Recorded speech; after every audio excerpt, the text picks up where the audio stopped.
Magandang araw sa atin mga kalingap, ating abangan ang love team ng Dara at Raz. Pero bago po yan mga kalingap, kung bago pa lamang kayo sa channel ko baka naman po pwedeng pa-like and subscribe my channel para lagi po kayong updated sa aking videos.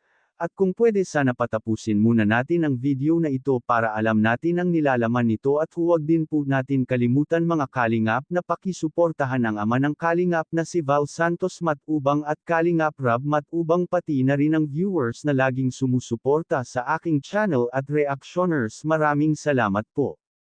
Mga kalingap, abangan natin ang love team ng Dara at Raz sa susunod.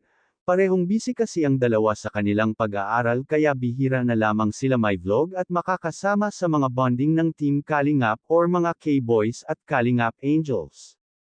Priority kasi ni Dara ang kanyang pag-aaral kaya naiintindihan ito ni Kirab ang sitwasyon ni Dara.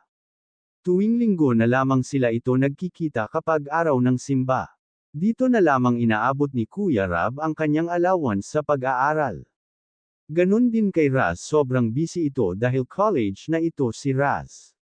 Kaya mga kalingap, ating abangan na lamang ang love team ng Dara at Raz kapag parehong hindian sila busy at sigurado marami ang kikiligin dahil maraming mga viewers ang nag-aabang sa love team ng Dara at Raz.